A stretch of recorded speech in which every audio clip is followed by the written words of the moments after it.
Hey MGTOWs, this is Vention. Blech, I do not feel good today. Yeah, oftentimes I feel really good, but I'm not gonna lie. um, I took too much of this liposomal vitamin C, and usually I can take 2,000 milligrams of C when the liposomal is in capsules, but I ran out of those, and these are in these little packets, and it's like this goo, and ooh, I can't take 2,000 milligrams of that.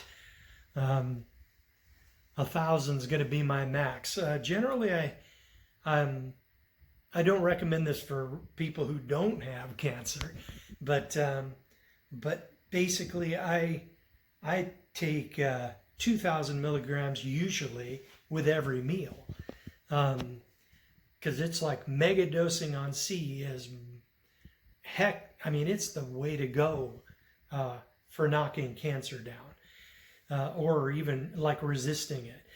And I was reading in the past, like we're talking months ago, and just recently, I was just recently reminded by one of my subscribers, when he posted an article, and thank you, by the way, about laboratory rats responding well as far as cancer goes when they exercise, right? So all of these months of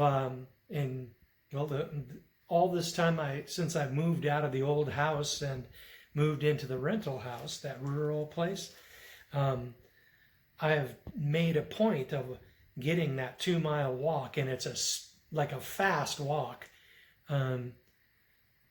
like basically as much as I can, like 3 times a week, minimum. Once in a while, if I'm not feeling well, it was like 2 times a week, but usually it was like 3 times or more, and I feel better when I do it. So, and it's good for cancer. So, man, there's like no downside except for the weather, and I'm not worried about like being attacked or anything, because I'm always armed. So yeah, it's always armed except here in Mexico, but it's basically it's a good thing to do. But blech, I am not feeling good today. So today I did a brisk walk on the treadmill and did some very, very cautious, ultra light lifting, just to sort of establish a routine. And the lifting that I did was so light that we're talking an 80-year-old woman would lift that, right? And I look funny, I think, probably lifting such light weight, but who cares? I'm just sort of working the bugs out, and then gradually over the weeks, I will increase the lifting. As far as cancer goes, I've got all the tumors and everything, and there's a question, that I have for the doctors tomorrow on immunotherapy, right? Because generally, if I understand right, in order to train the immune system cells to attack the cancer cells and then determine which ones are really good at it, so that they can grow those immune cells in a dish, right? I'm just a diesel mechanic, right? But I am of the opinion that they would probably need a biopsy to do that accurately, right? But I suspect that they're going to attempt to do what they call a liquid biopsy, which is where they just take a big sample of your blood, right? And then they basically try to like pick out the cells that and sort and pick out the cancer cells, the cancer debris and then use that, I think, to train the to determine which ones stick to the cancer cell, right? Then they can pick out those immune cells, and then, pardon me, it's like, ugh, got some nausea going. but basically, and then they pick out those cells, and then they can then replicate them, and then then they re-inject them, but and then I can't really see how that would have like a really good long-term effect. But there is also another aspect of the treatment, which is to basically cancer cells, right, or cancer tumors, right, tend to develop this layer around them that is resistant to your immune system, right? And it's sort of a similar function to what prevents lupus and autoimmune system disorders, right, from attacking your cells. And basically they use that. They use a drug to neutralize that, right? So your immune system then ramps way up, and then they can get more immune system cells, right? Well, anyway, the cancer debris that they would find in my bloodstream would probably be pretty abundant, because my CEA test, my cancer blood test, was like, it's pretty high. It was like 200 or 300 all the way for a long, was it 200 or 300? Yeah, and it was for a long time, because I was able to use those vitamin C megadose IVs to keep the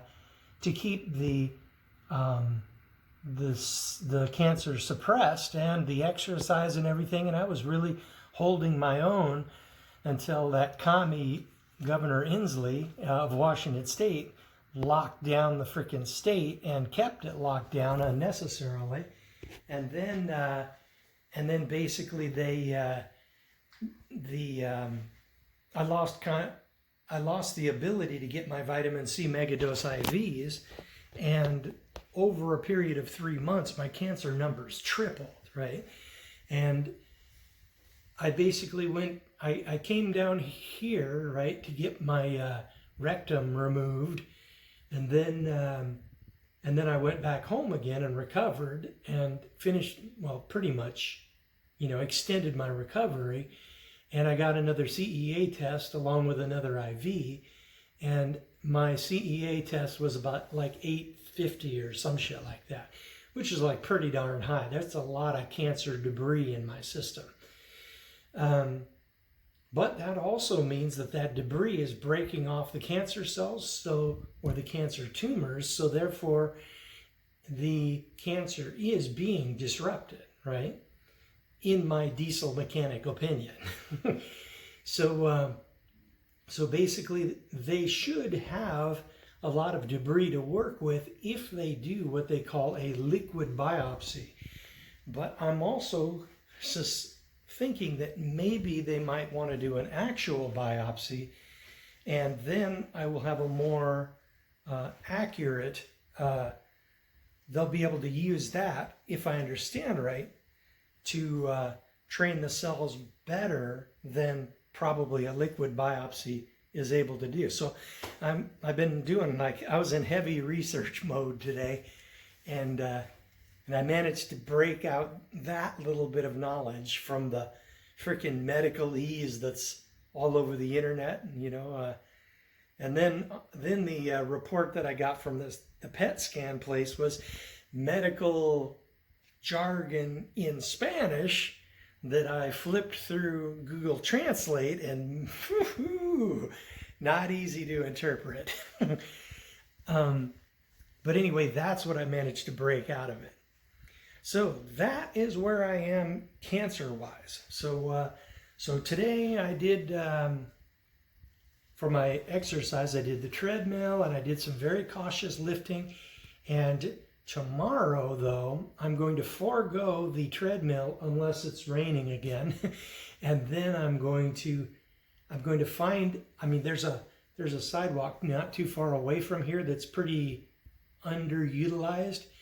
And I think I'll go there with my sweats, you know, and see if I can do what Adam Meister, the Bitcoin Meister, does. Because he does like extended running and then he does interval training, you know, where you like sprint as fast as you can for a short distance, right? And then recover, you know, when your heart's really pounding, and then do the same thing a couple of times, right? And that will bring your heart rate up more than an extended run, right? And plus it breaks up the routine so you can get more benefit out of it. Now, my interval training will be absolutely pathetic compared to like Adam Meister's because I am 55 and my legs are not what they used to be, but I'm going to see if I can make that work, right? Because I'm able to break into short jogs, you know, when I'm running nowadays. And then basically I will see what I can do about that. So that'll be tomorrow. And then when the doctors come in at 9, I will be ready to discuss the liquid biopsy versus the actual biopsy. And if I have to pay a little bit extra to get a more accurate immunotherapy therapy, I am perfectly willing to pay a little extra and get poked by the needle to get the biopsy. Now, I'm also thinking that maybe, you know, the possibility might exist where I could get some of that liver hypertherapy, but considering the fact that the insides of the tumors are dead, I don't know if that's a good idea or not. I might get some kind of toxic reaction or some shit. But, you know, I'm a diesel mechanic, so I'll just have to discuss that with the doctor, right?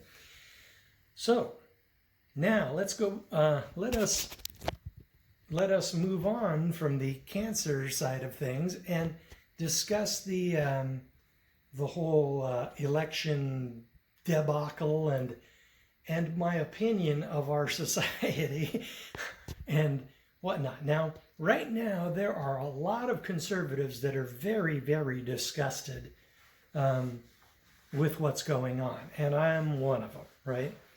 But the thing is, my disgust has lasted a long time, right? It's been here since my disgust for the conventional government, economic and everything and bankster system, right, has been there probably since I was like a socialist. Well, I wasn't a socialist, but I was a Democrat once, right? And I used to watch this show called, or I used to listen to this podcast radio show called Unwelcome Guests, and it's a socialist. Can't believe I was one of those people once, but it's a socialist radio show, but it was also pretty darn accurate in a lot of things, right? It was kind of red-pilled in a lot of things, but it was still socialist, right? Their theme song was it was called The Unwelcome Guests, and part of the song was the intro song was that we will come into the rich person's house and take the bright silver and flip him the bird and walk away or some shit like that. But anyway, they red-pilled me on the whole 9/11 thing, right? Now, if you're if you're not aware of the 9/11 thing, which is like pretty rare among outsider, strange, red pill people like us, all of the holes in the story and the massive short positions that some super wealthy entities placed on all the airlines, like a few days before the planes hit the buildings, right? And the fact that the guy who owned the complex, I can't remember his name, but he bought terrorism insurance like within I don't know, a certain short period of time before the whole thing went down, right? So I am not feeling good. From now on I will only take one of those vitamin C things with every meal. I'm going to have to decrease my dosage because I cannot take 2 of those. Okay, well, anyway, they red pilled me on that and a few other things, and then I started moving to the right because gradually over the years I determined and I realized that the left, right, they friggin' hate me, right? They everything, they started ramping up the whole racism thing and the white privilege and everything, and then gradually I realized more and more that I did not fit in with the Democrats, and I was like a pariah, and well, not quite a pariah, but gradually my place in there was dropped lower and lower, and then finally I realized after like not an epiphany, but some studying and a lot of, reading and research and whatnot, I realized that I just fit in better with Republicans or conservatives, They don't want to take all my stuff and they don't want to take my guns, and they want to they just want to leave me alone, and that's all I want, So I moved more and more to the right, and I was a freaking socialist Democrat with a concealed pistol license, and I was a prepper, and man, I realized after a while I just did not fit in with Democrats. So anyway, so back to, and shortly after that, learning about like 9/11 and everything, I realized that more and more that the whole system is set up to just take from me, and then put the money push all the money up to the top, and through their inflation tax and everything. And they just, with inflation, they just come in, right? It's like as if you had $100 in a safe, and then they'd sneak in every year and take like 5 or 6% of it, and they always lie about the inflation rate. It's like 2%. BS. It's total BS. It's maybe 5 or 6% minimum, but now that they're really printing money, it's a lot more. And instead of, what they do is they just pick a different items in a basket of goods, whereas used to be filet mignon, now it's like dog food or something, right? They just pick lower and lower things to fill your shopping cart with, and then they say, oh, that's only a 2% inflation rate. It's all lies. But anyway, I got sick of it, really, really sick of it. And I was like thinking, what can I possibly do about this, right? And I studied the banking system to some degree, as much as I had time for. And I learned about, and I watched this documentary. It's like an animated documentary called Money is Debt, right? Or Money as Debt. And I highly recommend, if you haven't seen it, look it up on YouTube if it's still there, and see if you can find it, and give it a watch, because it's very educational. Money that is produced by the Federal Reserve Corporation, if you want to call it money, is actually not money. It has value, but it's balanced by debt. It is created by debt. The debt is created, and then the money is created on the other side. It's like positive and negative, right? And then they inflate the money side or the debt side, charging us interest on the money, the dollars that they create. Well, I hope I don't throw up. Yeah, I've generally take one of those packets with every meal, and I had no problem. But then when I took 2 today, it's really not working for me. But anyway, but what I saw was that money is debt, right? And I was so disgusted with their system, right, that I actually ramped my spending down to like minimum until it hurt. And I did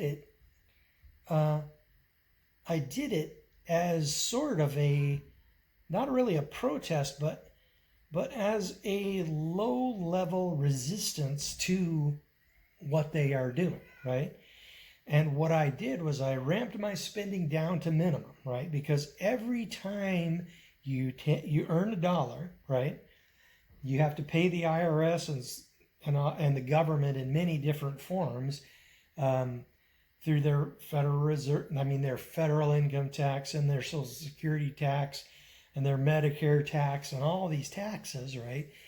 And you have to pay all of that. And then on top of that, your Social Security tax, half of that tax is paid by your employer. So you're actually only paying half of it, but you're actually paying all of it because you're earning that money and your employer pays that money to Social Security. So you're really paying the whole thing, even though it doesn't show up.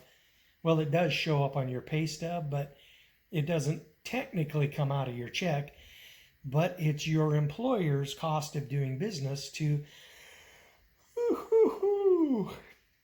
pay that Social Security tax, right? So you can't do anything about that unless you like quit your job or something. But I didn't want to do that, so I basically I took a hit on that one.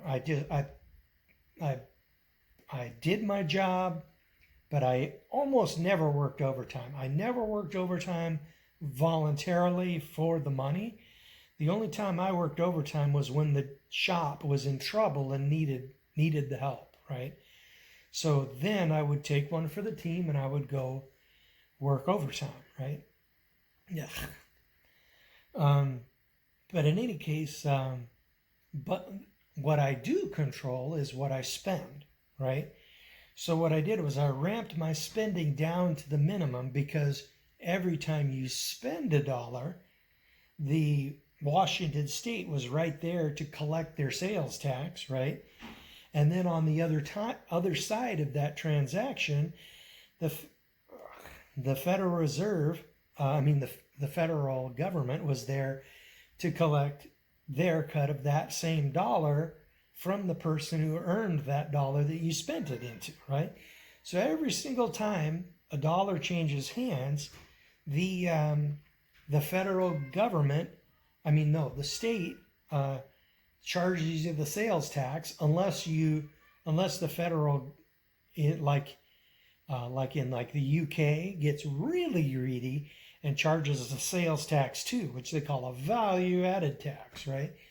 Man, those people are getting just reamed up one side and down the other. But I control what I spend. But back to what I was saying, if you spend $1, the state is there. The state is there to collect their sales tax, which is about almost 10% in Washington, because they don't have a state income tax. That's one good thing about Washington State. It's leftist as can be, but it doesn't have a state income tax, which is pretty darn awesome. But they charge a pretty darn heavy sales tax, right? but I control when I spend, right? So anyway, back to what I was saying. I'm trying to get this idea down. When you spend $1, the state is there to take their 10%, and then whenever the person, and then when the person gets the dollar that you spent it to, they have to pay income tax on that dollar. And then if it's an employer, which it generally is, then they have to pay a bunch of B&O taxes and a tax and inventory tax and environmental tax and just tax and more tax. And then they, of course, have to pay their own income tax. And then they have to pay the Social Security tax for the employee. And then the employee has to pay the income tax on his income. And it's like, man, every single time a dollar changes hands, like 40% of it is taken in taxes. And it's just such a ripoff, right? But one man can put a stop to it, right? What I did, almost entirely out of protest, was, this is after I went MGTOW, right? I cut my spending down to the minimum, right? And then I took that surplus income and I just dumped it right into the mortgage on my condo, right? Or my house. I've been doing it, for years. And when you pay off debt with money that you earn, that money is destroyed. Whenever you pay off debt, because money is debt and it was created with debt, and if you use your dollars to pay off debt instead of flushing it back into the system, that dollar and that debt is destroyed. They cancel each other out like matter and antimatter, and boom, it's gone. Now, the feds, they can print more money, right? But then they have to spend it into the economy and try to get somebody to basically to earn it and then spend it. But basically, I was working in the opposite direction, and every single time I paid off debt, it would save me, like back when I was in the condo, I had like a 6.5% interest on my loan, right? And then that would basically, every year, I would save that 6.5%, and it would be basically paying me dividends every single year, every month, basically, because I had paid off that debt. And then boom, I finished paying off the mortgage on the condo, and then I was living comfortably on 30% of my income, and I was like socking it away, and I was buying silver and gold with it, and then 2008 hit, because I smelled that thing coming, man. And then basically 2008 hit, and my gold went up 70%, and my silver went up 260%. And that is money and wealth that was created without their profiting from it, right? And it was gains that I made that was not taxed, and they did not gain the benefit from it until I sold the gold and silver to basically provide enough funds for the down payment on my house. And of course, I bought the house in 2012 when everybody else thought the whole universe was ending. They even made a movie called 2012 about the world ending, right? Well, pretty much close to ending, a major catastrophe, right? And nobody wanted to buy a house, and I got the house for 160 grand, right? When sold it for 310, like about 5 years, maybe 6 years later. So, but then after that, I didn't have, I mean, I was then, once I bought the house, I was paying extra on the mortgage every month. And then I started becoming aware of Bitcoin, and I procrastinated all through 2012 and 2013 when Bitcoin was like $12 or $13 each. Oh, what an opportunity lost. Um, and I didn't really get a clue until the 2013 all-time high when it hit like $1,200 each. And man, my face fell into my hands and I was like, oh, um, it was bad. um, but anyway, since then, I had been, it's not as destructive to the dollar because dollars are not destroyed when you buy Bitcoin. Because when you buy Bitcoin, you're buying it from the miner or the person who held it before you. And then they get the dollars, and then they take those dollars and then they flush them into the economy. So it's not as good, but you're still avoiding the inflation tax. Because when you get your money out of the dollar and put it into something else like gold or silver or Bitcoin, you have it in an asset then which is impossible for them to inflate, right? They can manipulate these currencies with multiple systems that they've built, right? But they can't inflate these assets. They can't inflate gold and silver, but they can manipulate it. They can create like fake gold and silver that's electronic in nature and then put it on the COMEX. And then since gold and silver are hard to store for like super wealthy people, right? You'd need like a big, huge vault for that sort of thing. And so the result is those people kept it on the COMEX. So that allowed the COMEX to print all those friggin', create all the fake gold and silver they wanted and then sell it into the market to push the price down. And so they could do that with gold and silver, but they can't do it with Bitcoin anywhere near as well because it's so easy to store Bitcoin. Like a big, huge corporation, all they need is like a little tiny vault somewhere, or have a third party hold it for them that has their own little vault, right? And they can store it in the tiniest little place. For a long time, in fact, I won't say for sure, but that I would keep my Bitcoins in the safe deposit box at the bank, right? They're so encrypted that the banks could open the bank boxes and steal everything in them, and it wouldn't do them a bit of good because they would have the hardware wallet, and there wouldn't be anything they could do. They could grab me and say, give me the password, Vention, right? And if they twisted my arm hard enough, I would give them my duress password, right? Which has a certain amount of Bitcoin in it, but it's not my main stash, right?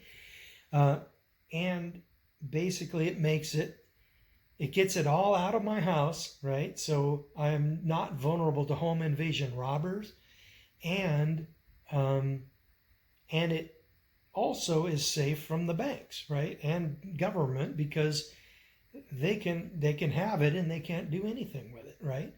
So,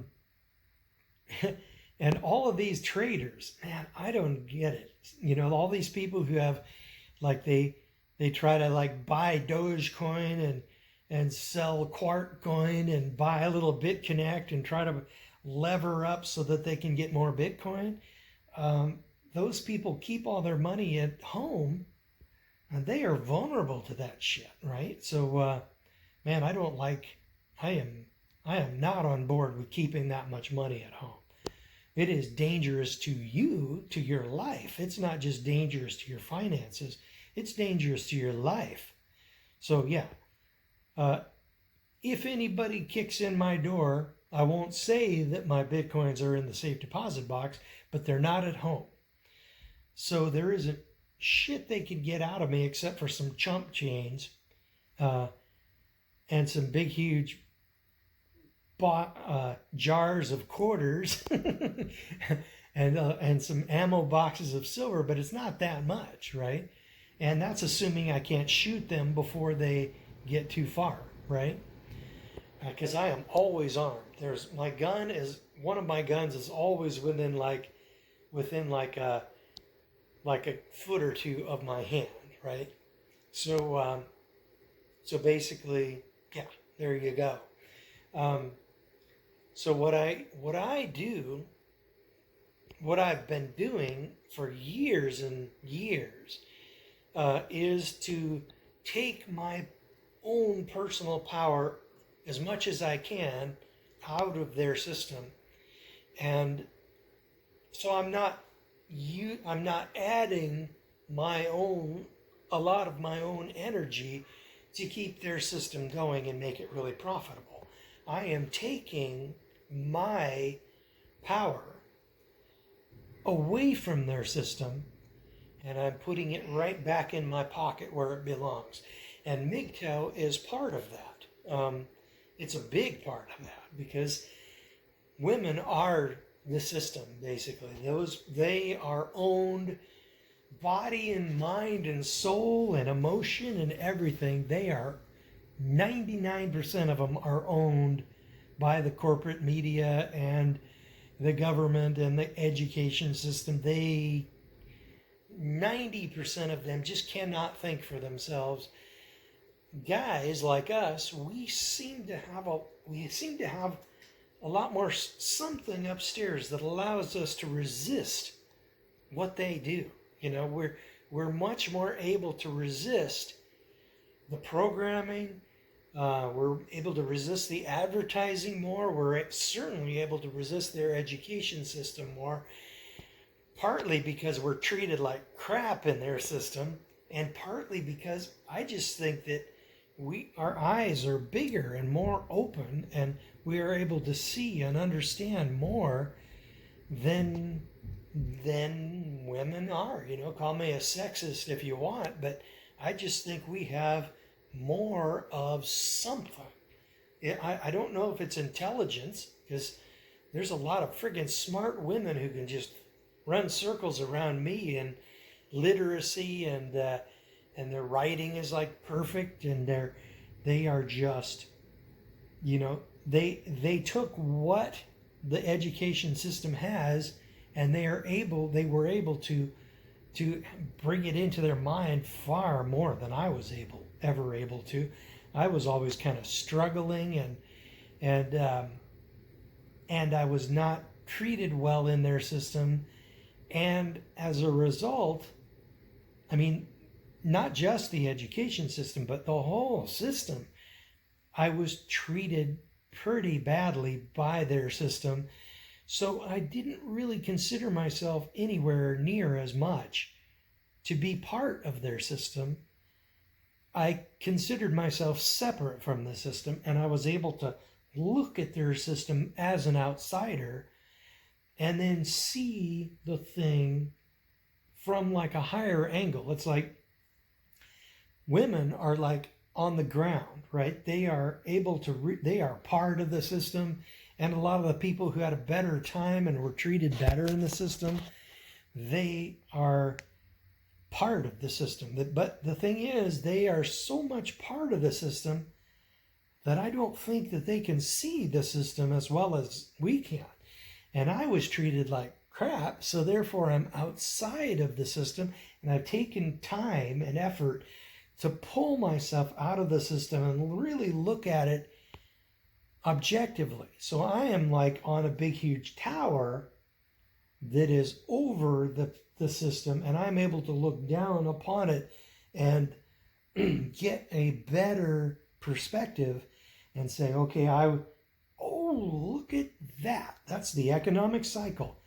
I bet that if I invest at that point of the economic cycle, I will do well. But if I invest in But if I invest in this part of the economic cycle, I'll do badly unless I invest in a different asset. So there are different assets through the economic cycle that you can invest in. And if you invest properly, like as we're going down into the recession, you go into gold and silver and Bitcoin. But once the recession bottomed out, like it did in 2011, then you move to things like stocks and real estate. So that's when I bought my house and really started paying that debt down. But I didn't trust their system, so I didn't go into stocks. But I just kept the house and I paid it down early until I started moving money into Bitcoin. But basically, as an outsider, I am able to see more of their system and see what parts of the system I can benefit from, and then I can profit from, and then I can invest time and effort and money into certain aspects of the system and profit. Whereas most of the people within the system who are part of the system and blinded by the system, they are clueless to the traps and all the problems that are set up for them, like inflation and medical bills and just environmental fines from oops, my SD card filled up and then the video cut off. So I'll just sort of edit this onto the end. So basically I took back, over the years, it was my intention to take back my power from their system and use it to benefit myself, basically. And just, I mean, they've been using me badly for years, and it is time, I figured, to take some of that power back. And then when you do, you can live a better, lower stress, much more peaceful, stable, and much more prosperous life. And as I always say, peace, freedom, and prosperity. That's the MGTOW way. That's about all I got for you, MGTOWs. And don't get married.